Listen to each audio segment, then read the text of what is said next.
महज 4 दिन में चांद पर पहुंचा था अमेरिका। रूस को भी बस 4 ही दिन लगे थे, लेकिन चंद्रयान 3 यानी भारत को चांद पर पहुंचने में लगेंगे 42 दिन। आपको भी ये सोचकर आश्चर्य होगा कि भारत को चांद पर पहुंचने में आखिर इतना समय क्यों लग रहा है, जबकि अमेरिका, रूस जैसे देशों ने 50 साल पहले ही चांद की दूरी महज 4 दिनों में ही पूरी कर ली थी। 20 जुलाई 1969 में अमेरिका ने अपना अपोलो 11 मिशन रवाना किया था। ये पहला मौका था जब इंसान चांद पर उतरा था। इस मिशन को चांद पर पहुंचने में 4 दिन 6 घंटे का समय लगा था, तो भारत को 42 दिन क्यों लग रहे हैं? अब आपको इसके पीछे की वजह बताते हैं। 2 चंद्रयान लॉन्च करने के बाद भारत ने अब तीसरा चंद्रयान लॉन्च कर दिया है।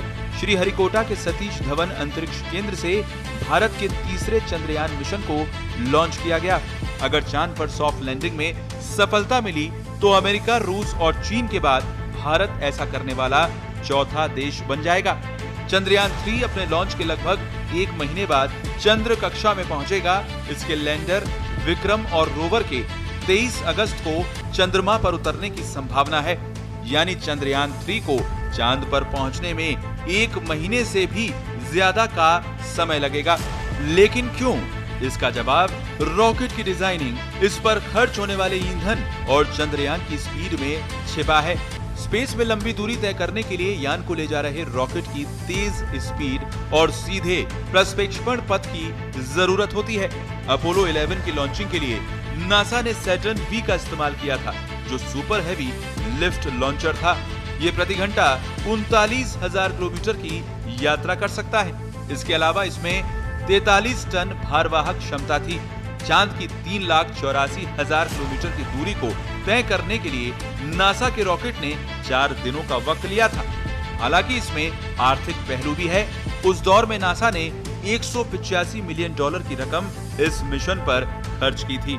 इसके उलट भारत ने इतने ताकतवर रॉकेट का इस्तेमाल नहीं किया और नासा के बजट के अनुरूप बहुत कम बजट यानी लगभग 600 करोड़ रुपए में तैयार किया है। शक्तिशाली rocket GSLV Mk3 rocket Chandrayaan 3 को पृथ्वी की 170 किलोमीटर 36,500 किलोमीटर की कक्षा में स्थापित करेगा। चंद्रयान 3 का वजन 3,900 किलोग्राम है, इसीलिए कक्षा को धीरे धीरे बढ़ाना जरूरी है। इसकी वजह यह है कि पृथ्वी से चंद्रमा की दूरी GSLV Mk3 की क्षमता चंद्रयान 3 के वजन की तुलना में से 10 गुना ज्यादा है। इसरो के पास ऐसे मिशन यानी कक्षा को धीरे धीरे बढ़ाने में विशेषज्ञता के साथ साथ अनुभव भी है।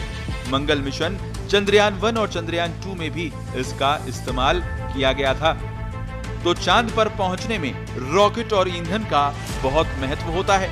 जितना कम दिनों में चांद पर पहुंचना चाहते हैं, उतना ज्यादा ईंधन लगता है। भारत ने पिछले 2 चंद्रयान मिशन के बाद अब चंद्रयान 3 में कई तरह के बदलाव भी किए हैं। चंद्रयान 3 में ऑर्बिटर मौजूद नहीं है, क्योंकि चंद्रयान 2 का ऑर्बिटर अभी भी चंद्रमा की ऑर्बिट में ठीक से काम कर रहा है। चंद्रयान 3 में ऑर्बिटर की जगह प्रोपल्शन मॉड्यूल लगाया गया है। ये मॉड्यूल नेविगेशन में मदद करेगा।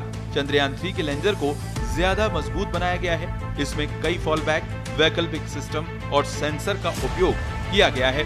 चंद्रयान 2 लैंडर की विफलता का कारण बनने वाली सॉफ्टवेयर समस्या को ठीक कर लिया गया है। लैंडर में अब 5 मोटरों की जगह 4 मोटर हैं। चंद्रयान 3 की जांच के लिए सैकड़ों परीक्षण भी किए गए हैं।